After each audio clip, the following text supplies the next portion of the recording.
कटाहकजात कथा। एकदा बोधिसत्व वाराणसी नगरीत अत्यंत धनाढ्य श्रेष्ठी जन्माला आला होता। वयात आल्यावर त्याला एक सुस्वरूप मुलगा झाला। त्याच दिवशी त्याच्या दासीलाही एक मुलगा झाला। या दासीपुत्राचे नाव कटाहक असे ठेवण्यात आले। तो आपल्या मालकाच्या मुलाबरोबरच वाढला। लहान मूल असल्यामुळे त्याला कोणी आडकाठी करीत नसत। पुढे बोधिसत्वाच्या मुलाला अक्षर ओळख करून देण्यासाठी एक शिक्षक ठेविला। तेव्हा कटाहक देखील त्या शिक्षकाजवळ जाऊन आपल्या मित्राबरोबर लिहिण्या वाचण्यास शिकला। त्याची हुशारी पाहून पुढे वयात आल्यावर बोधिसत्वाने त्याला आपल्या तिजोरीचा अधिकारी नेमिले। ते काम तो मोठ्या दक्षतेने करीत असे। तथापि त्याला अशी शंका आली की कितीही झाले तरी मी पडलो दासीपुत्र, माझा लहान सहान दोष देखील सर्वांना मोठा वाटेल व कदाचित माझा छळही करीतील आणि पुन्हा माझ्याकडून दासकर्म करवून घेतील। तेव्हा येथे राहणे सुरक्षित वाटत नाही। दिवसेदिवस दुसऱ्या कोठेतरी दूरच्या गावी पळून जावे हा कटाहकाचा विचार दृढ होत गेला। पण परक्या गावी निर्वाह कसा करावा याची त्यास पंचाईत पडली। शेवटी त्याने एक युक्ती शोधून काढली। ती अशी, दूरच्या एका लहानशा शहरात श्रेष्ठीच्या ओळखीचा व्यापारी राहत असे। त्याचा आणि बोधिसत्वाचा व्यापारासंबंधाने वारंवार पत्रव्यवहार होत असे। बोधिसत्वाच्या तर्फे बहुधा कटाहकच ही पत्रे लिहित असे व त्यांवर बोधिसत्वाचा शिक्का मारून ती रवाना करीत असे। अशाच एका प्रसंगी त्याने आपल्या संबंधाने त्या व्यापाऱ्याला पत्र लिहून त्यावर श्रेष्ठीचा शिक्का मारून ते बंद करून आपल्या पदरी ठेविले व 2-4 दिवसांनी वाराणसीतून पळ काढला। त्याच्याजवळ जे द्रव्य होते ते खर्चून वाटेन त्याने आपला निर्वाह चालविला आणि बरेच दिवस प्रवास करून व्यापारी राहत होता ते शहर गाठले। व्यापाऱ्याने कोठून आलात असा प्रश्न केल्यावर तो म्हणाला, वाराणसी नगरीतील प्रसिद्ध श्रेष्ठीचा मी पुत्र आहे। माझ्या थोरल्या भावामध्ये आणि मजमध्ये तंटा होऊ नये म्हणून माझ्या पित्याने मला आपणापाशी पाठविले आहे। आपणाला मुलगा नाही असे आम्ही ऐकतो। तेव्हा आपण माझे पुत्रवत पालन करून आपल्या कन्येशी माझा विवाह करून द्याल अशी माझ्या पित्याला दृढ आशा वाटत आहे व यासाठी मला त्याने हे पत्र दिले आहे असे म्हणून कटाहकाने ते पत्र त्या व्यापाऱ्याला दिले। त्यात हाच मजकूर होता, श्रेष्ठीने आपला मुलगा बुद्धिमान असून व्यापारात दक्ष आहे, तेव्हा त्याला आपणाजवळ ठेवून घेऊन आपला घरजामरू कराल अशी आशा बाळगतो इत्यादी मजकूर लिहिला होता। तो वाचून त्या व्यापाऱ्याला फारच आनंद झाला। एवढ्या मोठ्या सावकाराचा मुलगा आपल्यासारख्या गरीब व्यापाऱ्याचा घरजामरू होणे मोठे भूषणास्पद आहे। तेव्हा पहिल्या मुहूर्तावर त्याने कटाहकाशी आपल्या कन्येचे लग्न लावून दिले। कटाहक जात्या हुशार होता हे वर सांगितलेच आहे, पण आगंतुक श्रीमंतीमुळे त्याच्या अंगी एक दुर्गुण शिरला होता। तो ज्याच्या त्याच्या अंगावर तोंड टाकीत असे। लहान सहान अपराधही त्याला सहन होत नसे। भोजनसमयी स्वयंपाकात काही कमतरता दिसून आली तर तो आपल्या बायकोवर फार संतापत असे व त्यामुळे त्या बिचारीला उगाच त्रास सोसावा लागत असे। याशिवाय कटाहकाच्या वर्तनात म्हणण्यासारखे दुसरे दोष नव्हते। कटाहक पळून गेल्यावर श्रेष्ठीला 1-2 वर्षे त्याचा पत्ता लागला नाही। पण पुढे तो व्यापाऱ्याच्या घरी घरजामरू होऊन राहत आहे ही बातमी त्याला समजली व तिचा खरेपणा पाहण्यासाठी त्याने आपले हेर त्या शहरी पाठविले। त्यांनी जेव्हा बोधिसत्वाला कटाहकाचे इत्थंभूत वर्तमान सांगितले तेव्हा त्याने तेथे जाऊन त्याची फजिती करून पुन्हा आपल्या घरी आणण्याचा निश्चय केला व त्याप्रमाणे आपल्याबरोबर मोठा सरंजाम घेऊन तो त्या शहरी जाण्यास निघाला। तो त्या शहरापासून काही अंतरावर पोहोचला नाही तो त्याच्या आगमनाचे वर्तमान कटाहकाला समजले व तो अगदी घाबरून गेला। श्रेष्ठी या ठिकाणी आला तर आपली पुरी फजिती होणार हे तो जाणून होता, पण येथून दुसऱ्या ठिकाणी पळून जाणे हे देखील त्याला इष्ट वाटेना।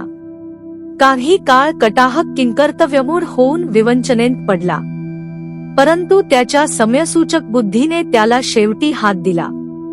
या नवीन संकटातून पार पडण्यास त्याने नवीच युक्ती शोधून काढली. त्या दिवसापासून आपल्या आप्तेष्टांजवळ तो पितृभक्तीची मोठमोठाली वर्णने करू लागला.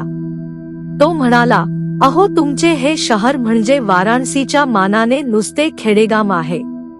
येथील लोकांना रीतरिवाज काहीच माहीत नाही. पितृभक्ती कशी असते हे या गामढळ लोकांना कसे समजणार? तुम्ही एकदा वाराणसीला जाऊन पहा. आम्ही तेथे आमच्या वडिलांसमोर कधीही खाली बसत नसतो. भोजनसमयी त्यांची सर्व सेवा करतो. पिकदाणी लागली तर आणून देतो. एवढेच नव्हे तर वडील शौचाला जाव्यास निघाले तर स्वतः त्यांच्याबरोबर त्यांच्या उपयोगासाठी पाणी नेऊन ठेवितो. असली कामे आम्ही आमच्या नोकरांवर मुळीच सोपवित नसतो. पण या गामवी तुम्हाला अशा तऱ्हेने पितृसेवा करावी ही गोष्ट माहीत तरी आहे काय?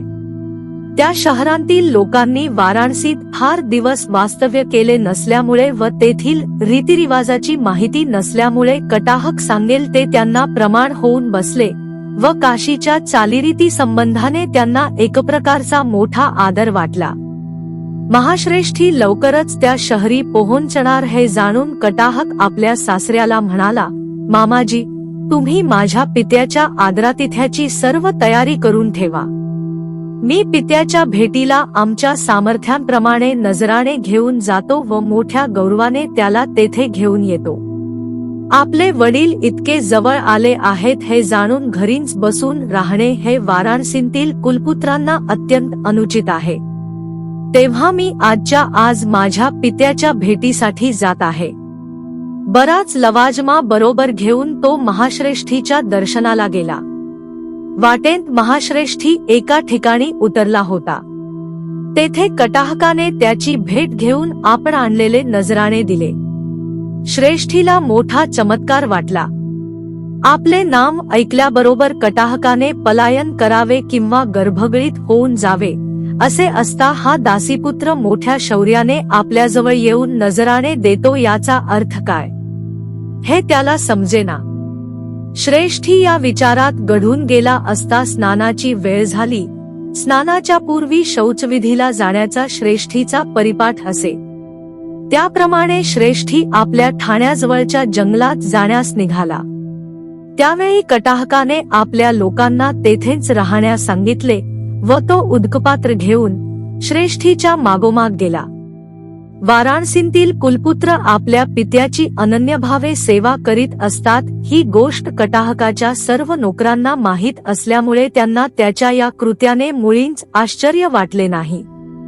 श्रेष्ठी एकाच स्थानी गेल्यावर कटाहकाने उदकपात्र खाली ठेवून त्याच्या पायावर एकदम उडी टाकली आणि म्हणाला, महाराज, मी जरी आपला दासीपुत्र आहे तथापि आपल्या मुलासंगेच माझे आपण पालन केले आहे. मी केलेले सर्व अपराध क्षमा करून येथे मला मुलाच्या नात्याने वागविल्यास माझ्यावर अत्यंत उपकार होईल.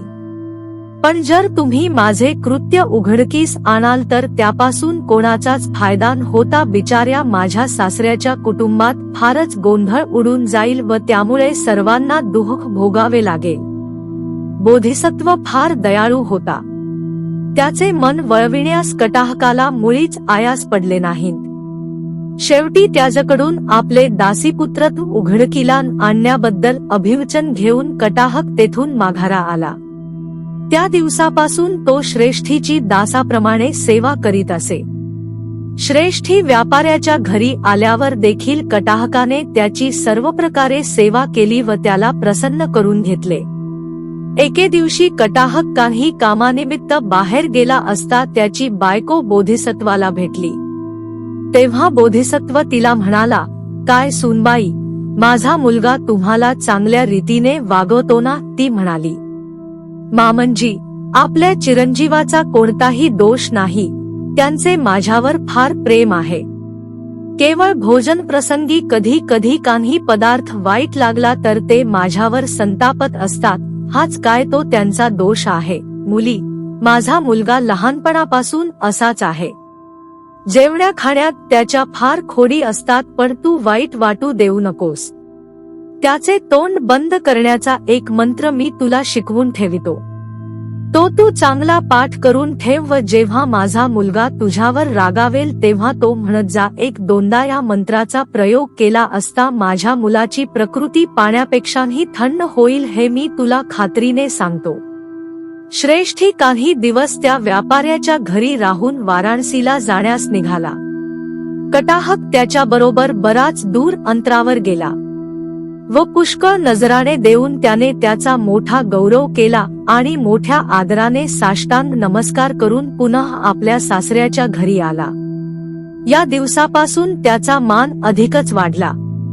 काकी आता त्याचे दासीपुत्रत्व उघडकीला येण्याचा संभव राहिला नाही. त्यामुळे बिचाऱ्या बायकोला भोजन प्रसंगी अधिक त्रास होऊ लागला. एके दिवशी आपल्या नवऱ्यासाठी स्वहस्ताने चांगले जेवण तयार करून तिने वाढण्यास सुरुवात केली. पहिलाच पदार्थ कटाहकाला आवडला नाही. तो फार संतापला. त्याच्या बायकोला सासऱ्याने दिलेल्या मंत्राची आठवण झाली व तिने ताबडतोब त्याचा प्रयोग केला. ती म्हणाली, बहुंपी सो विकथेय अन्न जनपदगतो अन्वागंत्वान दुसेय भुंज भोगे कटाहक. अर्थ दुसऱ्या देशात जाऊन पुष्कळ बडबड करता येते, पण परत येऊन तो हे उघडकीस आणील. तेव्हा हे कटाहक मुकाट्याने मिळालेल्या पदार्थांचा उपभोग घे. हा मंत्र कानी पडल्याबरोबर कटाहक घाबरून गेला. श्रेष्ठीने आपल्या हीनत्वाबद्दल सर्व काही हिला सांगून ठेविले असले पाहिजे असे त्याला वाटले. तेव्हापासून बायकोवर संतापण्याची त्याची छाती झाली नाही. इतकेच नव्हे तर तो नम्र आणि सास बनला व किती वाईट पदार्थ असला तरी त्यामुळे तो कधीही चिडला नाही. जे काही मिळेल तेवढ्याने संतुष्ट राहून आपला वेळ त्याने सत्कर्मी खर्च केला. भवतु सब्ब मंगल. साधू साधू साधू.